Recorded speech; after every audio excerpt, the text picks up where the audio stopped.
Jadi begini ya, masalah pendidikan ya. Kalau saya jawab pakai ilmu hakikat saja, karena ini keahlian saya. Sebetulnya begini ya, kalau misalnya itu ya subjektif juga, misalnya bilang rata-rata alumni pondok ini sukses, alumni kampus ini sukses, yang ini tidak sukses, itu satu pasti subjektif. Karena biasanya yang diterkenalkan yang sukses-sukses. Sama saya punya tetangga dari pondok yang Anda sebut itu kebetulan tidak sukses semua. Itu jantung saya sampai ngeluh. Saya ini gimana kok? Ya, ya sudah seperti itu kan subjektif. Ya. Tapi menyangkut pendidikan itu begini ya, menyangkut hasil dari pendidikan itu. Andai kan kita bicara ilmu hakikat, misalnya kita mondok gitu, mondok kemudian jadi orang miskin, jadi orang yang menurut orang banyak ada berguna di masyarakat. Ternyata kita ini orang yang kelihatan tidak ada punya karir, tapi kalau malam sujud sama Allah.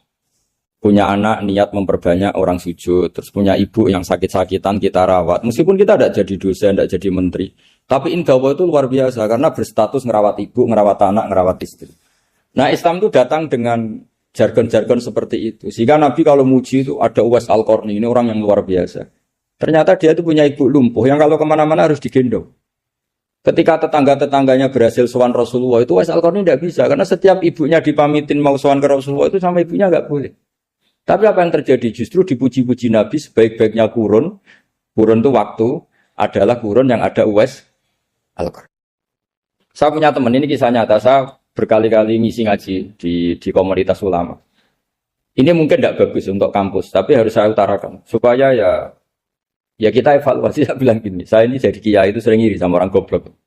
Orang goblok itu barokah kata saya gitu. Itu kiai kaget semua karena saya bilang orang goblok itu barokah. Saya beri contoh gini, misalnya saya pinter. Terus juara MTQ, juara hafal Quran atau juara baca Quran secara tartil. Ujung-ujungnya saya dapat hadiah umroh atau apalah, atau hadiah rumah atau apa. Pertanyaannya adalah mendapat. Saya ulang lagi, mendapat. Sementara ada santri yang bodoh, gara-gara bodoh itu dosen UI yang enggak, jadi kiai yang enggak, akhirnya dia jadi pekerja di Korea. Barokahnya bodoh tadi. Karena di Korea melihat orang ateis, akhirnya dia kepikiran bikin masjid. Sebagian gajinya disumbangkan untuk masjid. Ini bodoh pendiri masjid. Tapi kita gara-gara dosen dakwah di masjid, ini pinter dapat uang dari masjid. Nah ini bukan nyindir, ini biasa saja. Ini maksud saya. Maksud saya, kamu jangan ngabaikan hidup. Akhirnya apa yang terjadi? Saya ini punya teman ini betul. Saya ini kan kecelok dulu tuh Gus Alim. Nasib saya di mana-mana dihormati. Kadang saya merasa dosa. Kok dihormati? Saya punya teman, dulu gobloknya minta ampun sekolah, sekelas maksudnya. Gobloknya, soalnya gobloknya harus disepakati. Sudah. Iya, goblok mujmalah ya kira-kira. Singkat cerita, dia itu hidup di pedalaman Kalimantan, sekitar tahun 92. Dulu kan biasalah, di dalam hutan itu pasti ada penebangan hutan macam. Dia ada bosnya, yang jelas dia ada bosnya. Saya yakin juga agak kriminal. Karena dia tidak yang illegal logging. Pokoknya ditakdir dia hidup di tengah hutan. Ikut orang. Setelah itu dulu gak ada HP. Sering kirim surat ke saya, Gus, saya ini hidup di tengah hutan. Tapi saya ini muslim pernah mondok. Kalau gak bikin Jumat itu gak enak. Bikinlah dia Jumatan. Nah karena dia pernah ngaji fikih Syafi'i, kalau Jumatan gak ada orang 40 itu harusnya zuhur tidak Jumatan. Tapi orang yang kerja di situ gak mau. Wong dino Jumat kok zuhuran loh Pak. Kalau dino Jumat ya Jumatan. Ya. Tanya saya, Gus itu kalau ada kaulnya enggak supaya Jumatan ndak orang 40 sah. Singkat cerita dia lama-lama jadi pendiri masjid di situ. Dia punya sedikit gaji ya dipakai masjid, punya sedikit tanah diwakafkan untuk masjid. Artinya apa? Indah Allah ini banyak orang bodoh, ternyata di komunitasnya dia muassis, pendiri, pemberi. Sementara kita yang kecelok pinter, dapat umroh, dapat bonus. Kira-kira nanti kita ketemu Allah. Kamu pernah nyumbang Islam apa? Yang bodoh jawab, oh nanti Gusti bikin masjid di pedalaman. Kita yang pinter. Kayaknya kalau memberi enggak lah Gusti. Reputasinya mendapat. Ketika Nabi memenangkan perang Badar, itu ada Asra Badrin, tawanan-tawanan perang Badar. Nabi suka musyawarah, suka rembukan. Ya Abu Bakrin, menurut kamu tawanan ini diapakan? Kata Abu Bakar, hum asyiratuka. Mereka itu keluarga engkau, orang-orang Quraisy. Ya dibebaskan saja. Pakai tebusan. Nanti uang itu kita kelola supaya jadi penguat Islam. Dan orang-orang ini merasa utang jasa karena harusnya dibunuh tapi kita bebaskan. Terus tanya, bagaimana kamu ya Umar menurut kamu? Kata Umar, ini kan orang-orang yang dulu ingin bunuh kamu. Yang ingin menghabisi jenengan, ingin dan sudah ngusir jenengan. Ya setelah ketangkap ya dibunuh kok repot. Apa kata Rasulullah? Rasulullah spontan ngendikan, innama salaka ya Abu Bakrin kama sali Ibrahim. Kamu ibarat kayak Nabi Ibrahim. Izqala faman tabi'ani fa innahu minni wa man asani fa innaka ghafurur rahim. Jadi Nabi Ibrahim itu unik. Melihat umat itu sesyafakoh itu. Syafakoh itu banget sayangnya. Nabi Ibrahim cara berpikir, faman tabi'ani fa innahu minni. Orang yang ikut saya ya Allah pasti golongan saya. Tentu layak masuk surga. Wa man asani, orang yang mendurhakai saya, fa innaka ghafurur rahim. Engkau Maha Pengampun. Bukan yang mendurhakai langsung masuk neraka, enggak. Engkau Maha Pengampun. Wa masaluka ya Umar kama salin Nuh. Isqala rabbil tadar ala ardi mal kafirin dajara. Umar, kamu mirip Nabi Nuh. Inginnya semua orang kafir dihabisin. Ya masyhur kan Nabi Nuh itu enggak ingin ada orang kafir sampai ada banjir tufan. Nah kalau sampean tanya bedanya apa dengan garis keras sekarang? Bedanya ya beda sekali. Kalau Nabi Nuh benci sama orang kafir itu diserahkan yang punya. Sehingga yang punya yaitu Allah yang menghukum dengan banjir bandang. Tapi kalau kita kan kadang kita bertindak sendiri. Jadi potensi disalahkan. Yang jelas dalam hadis-hadis sahih, Nabi Nuh itu tidak bisa mensyafaati karena itu. Ketika diminta syafaat, ini hadis sahih bukan ada di Bukhari, ada di Muslim. Karena biasanya kalau di kota itu ditanya, ini sahih enggak? Untungnya yang tanya kadang enggak paham, ini alhamdulillahnya. Jadi, wah repot. Nabi Nuh itu diantara sebabnya enggak bisa mensyafaati adalah pernah corong Jawa masukno kaume. Kalau dalam bahasa Arab itu da'a li Zaidin berarti mendoakan positif. Kalau da'a la Zaidin mendoakan negatif. Kalau orang Jawa itu ada doa, ada pasot. Nabi Nuh adalah orang yang pernah masukkan kaumnya. Nah, saya cerita sedikit tentang Nabi Nuh dan Nabi Ibrahim. Nabi Ibrahim dianggap tadi cerminannya Abu Bakar, dianggap niru Ibrahim, cerminannya Umar, dianggap niru Nabi siapa? Nabi Nuh. Lalu kalau sampean tanya, bedanya gimana? Begini logikanya. Kita mengkaji secara akademik begini. Ada ulama besar, namanya Abdul Hasan Asyadili. Itu masyhur di Indonesia menjadi Thariqah Asyadiliyah. Terus ada seorang muridnya minta gini, ya Abdul Hasan Asyadili, tolong saya dikasih ijazah supaya saya tidak pernah maksiat di bumi ini. Karena saya takut sama Allah. Kalau saya maksiat itu merasa tidak nyaman dengan Allah. Abdul Hasan Asyadili ini malah marah besar. Atuhibbu alla tadhharu maghfiratu. Kalau kamu tidak pernah maksiat, berarti kamu suka maghfirahnya Allah Ta'ala itu tidak kelihatan. Karena tidak ada yang maksiat. Tapi bukan dukung kamu yang tidak ada. Ini cerita ilmiah. Tapi kalau Said Abdul Al-Haddad, itu kebalikannya. Ada orang fasik gitu, hidup berkeliaran, mengganggu masyarakat, ganggu ketertiban agama. Ada kiai atau siapa gitu mendoakan supaya tobat atau dikasih panjang umur supaya nanti bisa tobat. Itu beliau, Said Abdul Al-Haddad marah besar. Man da'a li fasikin bil baqa faqad ahabba ayu sawahu fi ardi. Orang yang mendoakan orang fasik hidup berarti dia suka Allah dimaksiati di buminya. Jadi akhirnya jadi kutub besar, yang satu Syadziliyah, yang satu Haddadi. Kenapa ya? Karena tadi yang satu cerminan Nabi Isa, yang satu cerminan Nabi Yahya. Sebagaimana sabda Rasulullah tadi, ulama umati ka anbiya'i bani Israil. Juga masyhur dalam aplikasi pengajaran juga gitu. Masyhur sekali dalam kitab-kitab diceritakan. Kalau Said Abdul Haddad, kalau ada orang sowan itu, kamu ngaji sama siapa? Sama si A.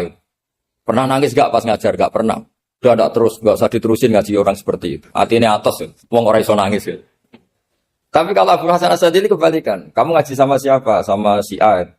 Pernah tertawa enggak kalau ngaji? Enggak pernah. Udah, enggak usah ngaji sama orang itu. Orang enggak bisa syukur. jadi itu manhaj besar. Nah, akhirnya orang-orang kayak kita ini enggak jelas semua. Nangis ya bisa, syukur, guyu ya bisa. Cuma celakanya kalau kita nangis karena tidak punya uang, kalau guyu karena punya uang, itu masalahnya. Tapi kalau wali-wali dulu enggak. Kalau senyum ya karena saking yakin rahmatnya Allah itu wasiat rahmatu. Kalau nangis ya karena takut azabnya Allah. Kalau kita kan enggak, sangat-sangat materialistik. Ini yang membedakan kita. Sebenarnya nangis dan senyum itu satu keharusan karena Allah punya madharul jalal. Ketika Allah dengan sifat keagungannya, maka kita ini cara Jawa serako bersenyum. Tapi Allah itu kadang sebagai madharul jamal. Adanya satu keasikan. Sehingga yang merengut itu yang salah. Makanya dalam ilmu tasawuf, kutub wali itu hanya dua. Allah dengan madharul jalal, dengan Allah yang madharul jamal. Contoh madharul jalal misalnya gini. Ketika Nabi Musa ingin melihat Allah, saking kangennya ingin melihat Allah, Rabbi arini anzur ilaik. Ya Allah, saya beri hak untuk melihat engkau. Allah dengan jalalnya gini, Allah itu qadim, superior.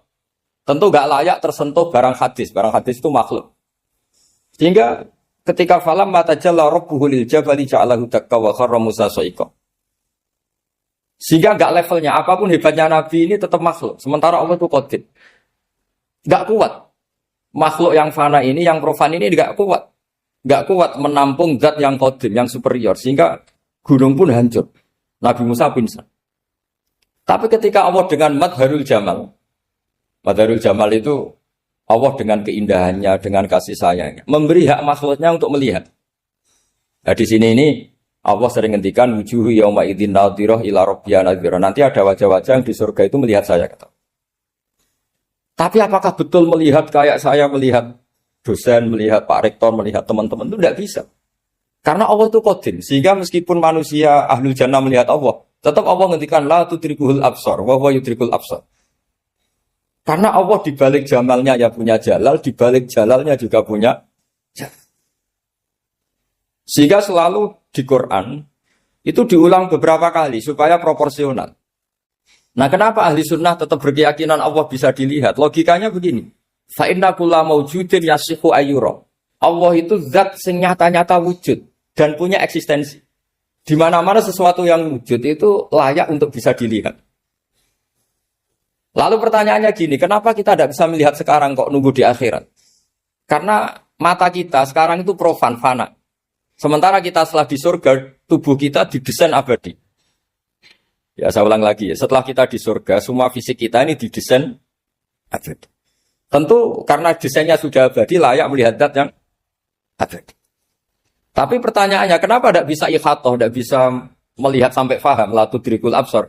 Karena abadi kita itu diabadikan. Sebagaimana surga abadinya diabadikan. Neraka ya diabadikan. Sementara Allah abadi dengan dirinya sendiri, yaitu Al-Qayyum, atau dalam bahasa ngajinya Qiyamuhu binafs. Nah lalu pertanyaan, makanya Mu'tazilah itu menentang betul kalau orang di surga bisa melihat Allah. Cara berpikir Mu'tazilah, melihat itu artinya yang dilihat ada arahnya. Sementara Allah terbebas dari arah. Tapi kata ahli sunnah cara berpikir tidak seperti itu. Melihat itu pokoknya tahu. Nah, tahu karena mata itu karena kita ditakdir tahu itu karena mata. Sebetulnya yang menjadikan tahu itu tidak mata. Ya kalau tahu ya tahu saja, bukan harus pakai mata. Itu cara berpikir ahli sunnah wal jamaah. Jadi saya beri ya bocoran. Kenapa madzhab ahli sunnah itu yang dipilih oleh banyak mayoritas di dunia, jumhur itu. Ahli sunnah itu dianggap pikirannya lebih orisinal. Misalnya ahli sunnah kalau ditanya, kenapa kamu melihat? Ya melihat saja. Kenapa kamu mendengar? Ya mendengar saja. Kesannya itu tidak rasional, kayak orang yang nggak pinter itu. Tapi sebetulnya itu yang benar. Jadi cara berpikir ahli sunnah itu melihat itu menjadi tahu. Menjadi tahu itu bisa karena mendengar, bisa karena melihat, bisa karena dikasih tahu, bisa karena bersentuhan.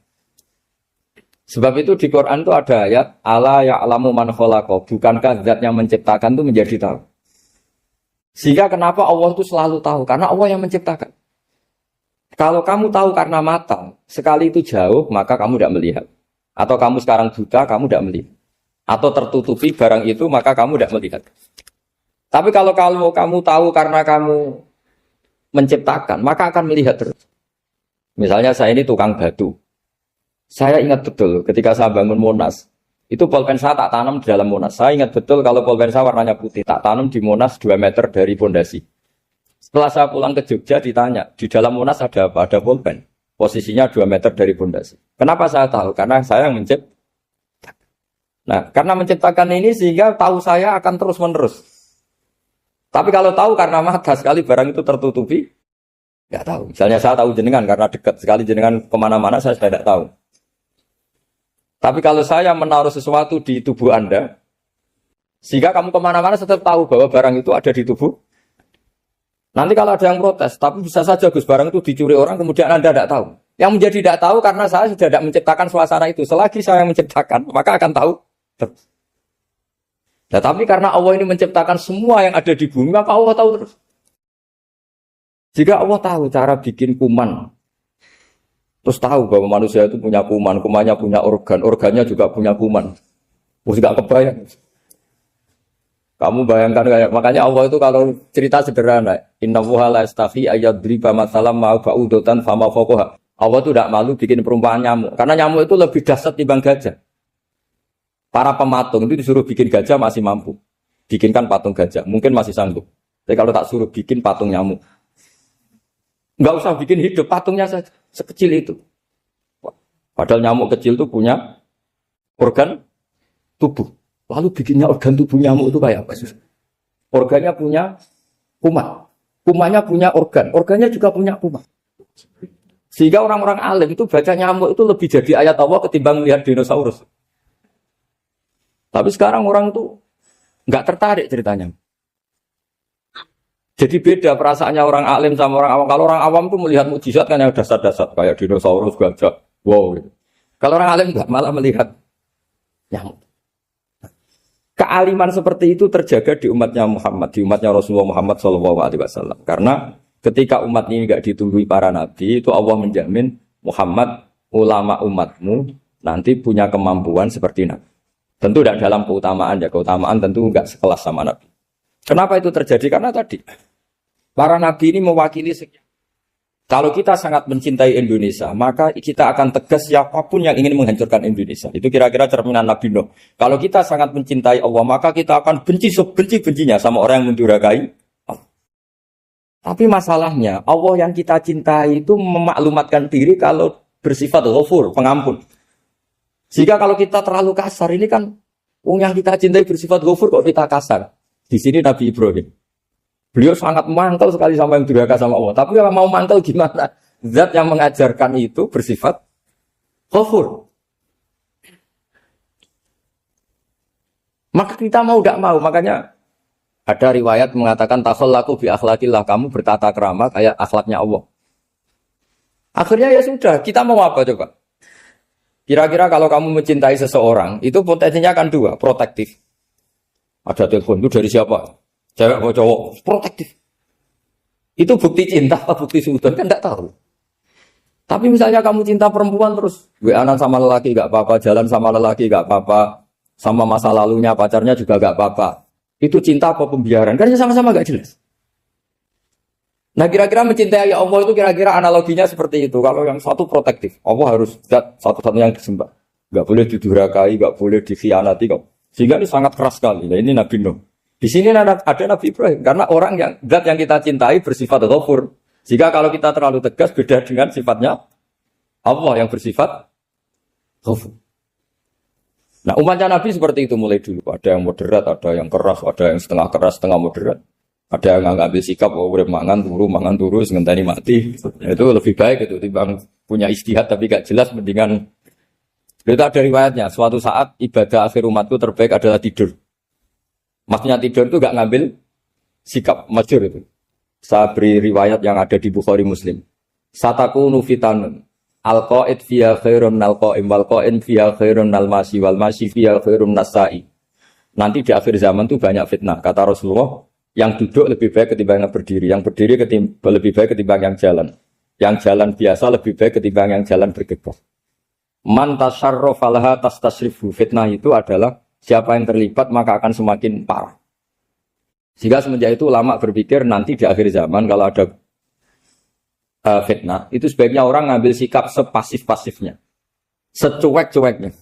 Jadi semua syurahul hadis sepakat, makna hadis ini apa? Orang disuruh sikap secuek-cuek. Misalnya pilihan presiden, contoh kecil pilihan presiden. Mungkin para intelektual gak merasa, tapi kalau ulama itu cara berpikir beda. Pilihan presiden, kamu fanatik milih A. Yang satu fanatik milih B. Ya presiden atau bupati atau gubernur. Terus yang satu bilang gini, wah kalau nggak di presiden A, nggak di bupati A, nggak di gubernur A, negara ini rusak. Mungkin betul dari segi jejak rekamnya A ini bagus. Tapi pertanyaannya secara tauhid, bagaimana Anda menggantungkan kesejahteraan sama makhluk? Kamu nggak pernah terusik begitu kan para intelektual? Itu kan melukai. Bagaimana mungkin Anda menggantungkan kesejahteraan dengan seorang makhluk? Wah, kalau di presiden A pasti Indonesia makmur, kalau bupati A pasti Sleman makmur, pasti Bantul makmur. Bagaimana mungkin makhluk yang sedang soleh kamu pastikan selalu soleh? Wong dia makhluk bisa berubah. Sementara yang B misalnya fasik, wah kalau dipimpin B pasti rusak negara. Bagaimana kamu pastikan B yang fasik selalu fasik? Dia aja dia husnul Fatimah. Yang fasik pas mimpin jadi soleh, yang soleh pas mimpin jadi fasik. Akhirnya ulama karena tahu sifat manusia itu baru badan kendali di tangan Allah. Sikapnya nggak jelas. Saya ini termasuk orang yang terkenal nggak jelas. Karena kalau ditanya, Gus sampean pilih presiden mana, bakti mana? Sanad pangeran sing dadi ya kula yalin. Wah, anut pangeran yo kacau. Wah, luwih kacau menan anut pangeran. Ini kan sudah tidak sambung karena pikirannya ulama. Memang nggak beda. Cara berpikir ulama itu beda. Bahkan bapak saya itu kalau didik saya itu begini.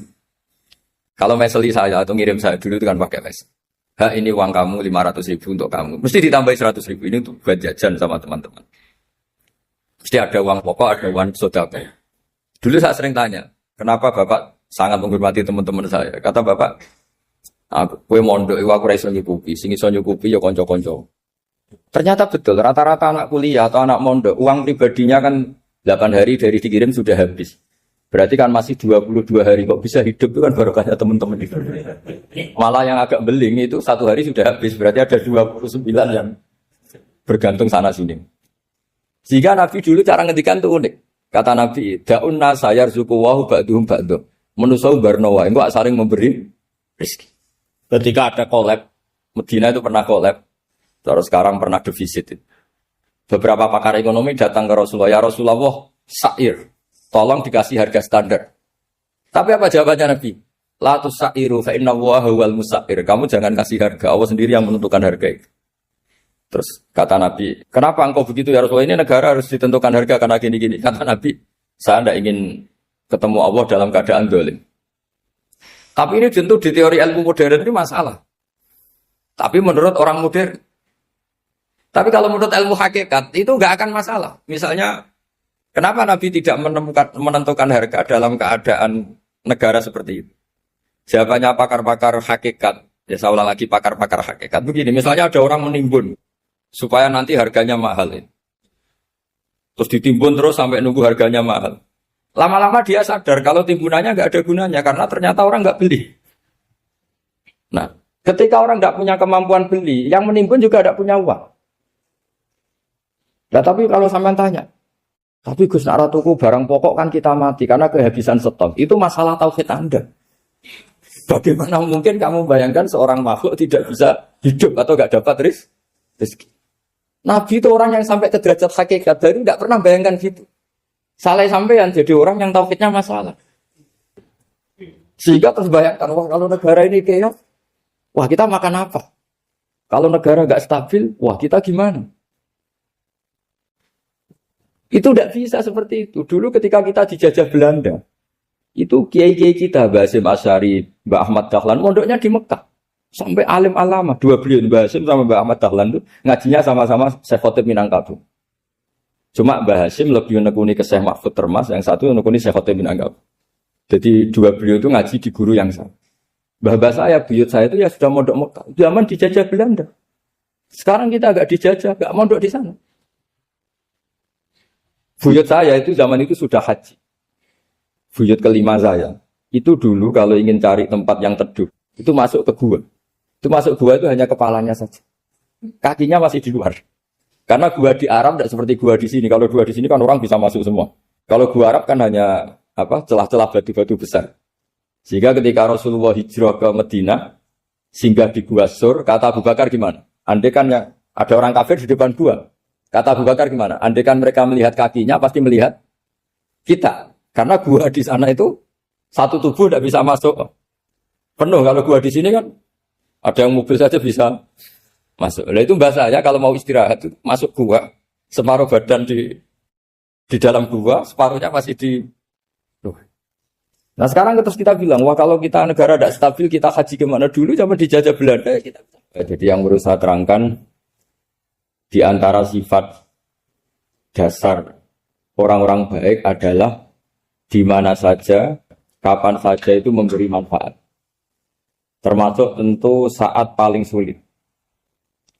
Jadi Nabi Isa menceritakan dirinya itu wa ja'alani mubarakan nama kuntu, saya ditakdir Allah berada di mana saja memberi berkah, memberi kemanfaatan bagi orang lain.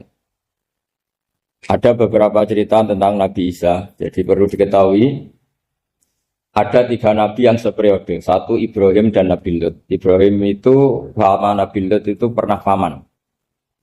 Kedua Nabi Musa dan Harun. Sebetulnya yang jadi nabi itu Nabi Musa, tapi Nabi Musa karena alsak, lisannya anda jelas, minta Nabi Harun, ya tentu minta kepada Allah supaya Nabi Harun jadikan nabi. Terus ketiga, Nabi Isa dan Yahya. Yahya bin Zakaria, terus Isa ini pernah keponakan Zakaria. Kira-kira kalau di Jawa ya misanan antara Yahya dan Jawa Isa. Jadi ada 3 nabi yang seperiode. Tapi yang paling berkompeten, yang sederajat kira-kira seperti itu hanya Isa dan Yahya. Karena Nabi Lut dan Nabi Ibrahim itu beda level. Karena Lut ini pernah keponakan, jadi hubungannya kira-kira yang murid dan guru. Terus Musa dan Harun itu juga nggak level, karena Nabi Harun ini jadinya Nabi itu atas permohonan Nabi Musa. Sehingga meskipun Harun itu kakaknya, tapi nggak berani bantah. Jadi Nabi Musa itu dalam cerita, beliau itu alsak. Alsak itu lesannya agak kedal. Tapi ini alsak yang barokah. Jadi dulu ceritanya Musa kecil karena dia seorang nabi, beliau seorang nabi. Itu kalau melihat Fir'aun itu mangkelnya bukan main. Padahal kecilnya dirawat Fir'aun. Singkat cerita mulai kecil sudah usil. Kalau melihat Fir'aun itu ya jenggotnya dipakai mainan. Pokoknya nakal. Lama-lama Fir'aun curiga, dasar orang Israel. Nabi Musa ini turunan Israel. Lama-lama Fir'aun itu yakin kalau itu sengaja. Akhirnya Fir'aun mau membunuh Musa. Terus kata istrinya Fir'aun, Musa itu masih anak kecil. Jadi seperti itu ya bawaan anak kecil, bukan bawaan kebencian terhadap orang Kipti, orang Mesir. Kalau dalam bahasa kitab kuno Mesir itu Egypt al-Kipti. Makanya disebut Maria al-Kiptiyah. Kalau orang sekarang bilang Egypt itu bahasa kunonya Mesir itu Al-Qibtiyah. Nah, memang secara bahasa Arab Mesir itu gak mungkin, bahasa Arabnya Mesir itu gak mungkin karena Misro itu maknanya kota. Jadi kalau kamu bilang kamu kemana, ke Misro, ke kota, lagi kota mana, ya kota Mesir, itu bisa debat kusir. Jadi ya kayak kita lah, kita sekolah di mana, di madrasah. Madrasah terjemahnya apa? Sekolah. Nah, kemudian oleh istrinya Fir'aun ya gini saja, buktikan kalau Musa itu masih anak kecil. Masyhur itu dalam cerita dikasih bara api sama apel. Sebenarnya Musa kecil ini sudah pinter mau milih apel. Sama malaikat Jibril diarahkan tangannya itu ngambil apa? Bara api terus dikunyah. Itu yang menyebabkan lisannya Musa itu alsak, agak pelat. Nah ketika jadi Rasul itu akan repot karena nanti harus pakai penerjemah. Jadi seorang Rasul tapi lisannya tidak apa? Cakap. Akhirnya Nabi Musa realistis ngendikan ketika diutus wa akhi Harun wa afsahu minni lisanan fa arsilhu ma yarid ay yusaddiquni inni akhafu ay yukadzibun. Ya Allah, saudara saya Harun itu lisannya lebih fasih. Tolong jadikan dia rasul sebagai penguat saya. Akhirnya Allah mengabulkan doanya Nabi Musa, kemudian Harun dijadikan sebagai apa? Rasul. Sehingga meskipun satu angkatan Harun dan Musa ini enggak level. Artinya enggak level itu ya Harun yang takut Musa. Terus ketiga ini Nabi Yahya dan Nabi Isa. Ini umurnya ya seangkatan, kecerdasannya, jadi nabinya sama-sama mulai kecil. Kita tahu Nabi Yahya termasuk yang diberi kitab Allah, ya Yahya khudil kitab bi quwwah wa atainahu hukma sobiyya. Yahya berpeganglah kitab secara kuat dan dia saya kasih kenabian ketika kecil. Sama dengan Nabi Isa yang disebut wa yukallimun nasa fil mahdi wa kahla. Sehingga karena selevel, 2 nabi ini menjadi figur besar dalam manhaj, dalam metode dakwah. 2 karena masih misanan tadi, kalau Jawa kira-kira mirip misanan. Dua nabi ini kalau memilih satu kampung, itu kalau Nabi Yahya, itu milih kalau singgah di satu kampung, Nabi Yahya mesti tanya, orang sini yang paling soleh siapa, yang paling baik siapa. Ya terus singgah atau nginap di rumahnya orang baik tadi. Tapi kalau Nabi Isa enggak, orang sini yang nakal siapa, yang paling beling siapa. Terus Nabi Isa singgah di situ. Akhirnya ada pertanyaan dari Nabi Yahya, lima tanzilu ala syirarin nas. Kenapa kamu selalu singgah di orang-orang nakal? Syiror itu orang-orang nakal. Masyhur itu Nabi Isa menjawab, ana tabibun udawil mardo. Di mana-mana Nabi itu ibarat seorang dokter, kerjaannya tentu menyembuhkan orang-orang yang apa? Sakit. Jadi dua Nabi ini sering berdebat, tentu debat yang baik, dan itu menjadi cara Jawa itu punjeri ilmu. Jadi manhaj ilmu besar antara Yahya dan Isa. Begitu juga Nabi Yahya itu kelihatan agak rileks, panik, saking takutnya sama Allah. Kalau Nabi Isa itu rileks, pokoknya kumpul orang-orang nakal itu ya rileks. Akhirnya ada dua pertanyaan sekaligus nanti jadi dua manhaj. Kenapa kamu sering sering kalau bahasa Arab itu abasa ya. Terus yang Nabi Yahya balik bertanya, kenapa kamu sering senyum, sering tertawa? Kenapa memangnya terus? Ka'annaka ta'manu min makrillah. Kamu sering senyum kayak kami sudah terbebas dari azab Allah, dari ditegur Allah, seakan-akan kamu orang paling benar yang enggak akan salah.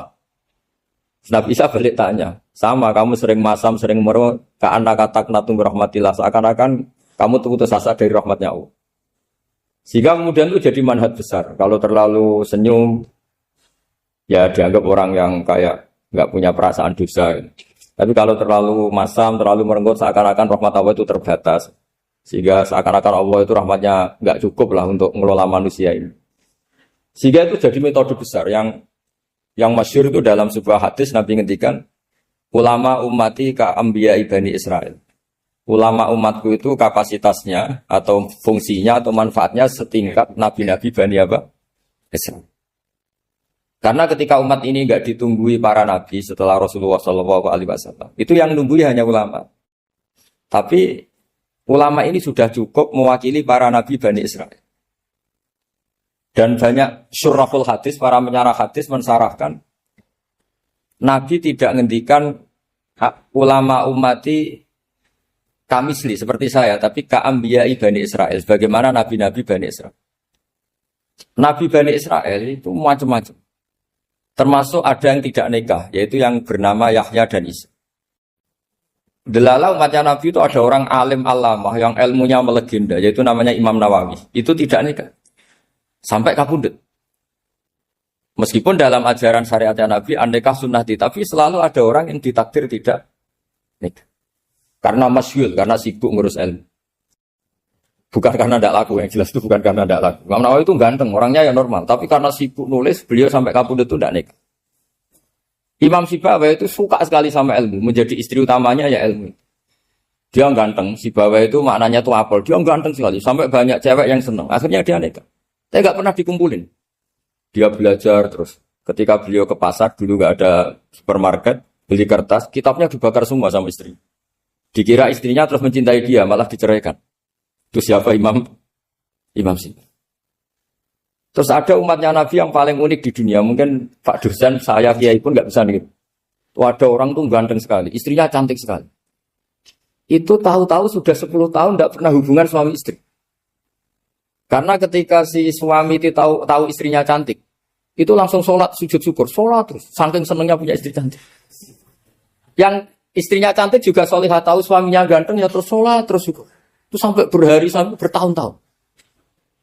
Terus ketika ketemu, cocokan, dek kita sudah nikah berapa? Terus dilihat, kayaknya sudah 10 tahun, tapi tidak pernah hubungan. Oh itu nggak kebayang, itu ganteng sama cantik. Kalau jelek sama jelek itu mungkin. Yang satu bilang naudzubillah, satu itu kan nunggu rafa saja. Ini enggak ganteng sama cantik. Nah, kenapa kualitas ulamanya Rasulullah itu bisa seperti Nabi Bani Israel? Karena agama ini, umat ini sudah ada ditunggui para nabi. Jika mau tidak mau kualitas ulama, alhamdulillah barokahnya Nabi itu berkualitas kayak nabinya Bani Israel. Soal kebahagiaan. Nenek moyang pulau jenengan tuh anaknya banyak. Dijajah Belanda, jajah Jepang, ya nyatanya anaknya banyak-banyak. Itu kira-kira bahagia apa enggak? Nah, artinya gini, ya tentu kita tidak ingin dijajah itu tentu ya. Tapi kita ini selalu latah. Wah kalau ekonomi jatuh kita makan apa? Kalau kita dijajah kita tidak perlu seperti itu. Rahmatnya Allah Ta'ala itu akan adrokatna. Rahmatnya Allah Ta'ala akan menemukan kita. Apapun kondisi kita, apapun keadaan kita. Ini cara berpikir tauhid. Sehingga Nabi itu tidak pernah bayangkan umatku narata tunggoni piye, ditunggoni Allah. Sehingga masyhur dalam hadis-hadis sahih, la tazalu ta'ifatun min ummati dzahirina 'alal haq la yadurruhum man khadalahum wala man khalafahum wala man nawa'ahum. Selalu di umatku ada kelompok-kelompok yang selalu membela kebenaran dan tidak akan terkalahkan oleh kesesatan di akhir zaman. Kenapa? Cara berpikir orang tauhid itu sederhana begini. Allah menamakan dirinya Al-Hadi, penunjuk jalan. Dan sifat Allah pasti nafidah karena Allah tidak terkalahkan. Sama seperti Allah menyifati dirinya Ar-Razzaq, Ar-Razik yang memberi rizki. Maka orang segoblok apapun, selumpuh apapun, selemah apapun tetap dapat rizki. Sama, Allah mensifati dirinya Al-Hadi, memberi petunjuk. Maka zaman serusak apapun orang tetap dapat petunjuk. Sehingga kita tidak perlu khawatir, wah nanti zaman kalau sudah rusak nasib Islam gimana? Ya coba sekarang, nasib Islam gimana? Ya baik-baik saja. Dulu ditunggoni wali songo ya banyak orang Islam, sekarang nggak usah wali songo. Ditunggu dosen-dosen yang ngajar aja tunggu digaji. Kiai pidato ya ada yang beri salam template. Itu kalau nuruti definisi ikhlas itu tidak ada yang masuk. Tapi meskipun demikian agama juga ada jalan. Kenapa agama ini jalan? Karena Allah Al-Hadi, penunjuk jalan. Ketika Allah mensifati dirinya penunjuk jalan dan sifatnya Allah pasti nafidah, pasti terjadi. Karena Allah tidak pernah gagal. Sehingga agama ini akan ada terus sampai akhir zaman. Coba Amerika kayak apa? Islamofobia. Di Amerika tambah lama tambah banyak Islam. Eropa juga gitu. Australia juga gitu. Andai kan nuruti teori sosial. Sudah dunia sudah materialistik kayak gini. Orang dohirnya itu akan meninggalkan agama. Nyatanya tidak juga. Saya pernah di Korea seminggu. Itu di negara ateis. Itu TKI ke sana tuh nyari uang. Ternyata ya kepikiran bikin masjid. Bikin komunitas Islam. Coba siapa yang menggerakkan hati itu? Hanya Allah Subhanahu wa Ta'ala. Jadi cara berpikir tauhid saya ulang lagi. Saya mohon sekali. Di pengajian ini saya cerita wajah alani mubarakan aina kuntu. Jadi cara berpikir sekian nabi, terus kita punya karakter tertentu, kita milih nabi ini itu sah. Karena ulama ummati ka'ambiyai Bani Israel. Ulama umatku itu ibarat kayak nabi Bani Israel. Jadi ada yang milih tadi. Seperti Nabi Isa fokusnya ngurusi orang-orang nakal. Itu juga bagus karena di mana-mana nabi itu seperti dokter. Tapi Nabi Yahya hanya berkawan sama orang-orang soleh. Kita tahu berkawan orang fasik itu resiko ketularan. Iman pas-pasan wae kancane nang fasik kan taqabbalallahu minna minkum gitu. Wong kamu sendiri tidak sehat-sehat amat berteman orang penyakitan kan bahaya. Tapi kalau kamu sebagai dokter kok hanya berteman orang sehat lalu kamu apa? Penelitiannya gimana? Masa saya dokter spesialis pernah penelitian semua orang sehat saya pernah saya teliti. Itu dokter aneh apa enggak? Saya dokter spesialis TBC, spesialis paru-paru. Yang kamu teliti siapa? Semua orang sehat. Pernah meneliti yang sakit? Tidak pernah. Kan ya jadi dokter aneh. Tapi misalnya terus kamu sendiri terus berteman orang penyakitan terus kan ya rawan tertular. Ini ada dua figur yaitu Nabi Yahya dan Nabi siapa? Ya saya kira demikian.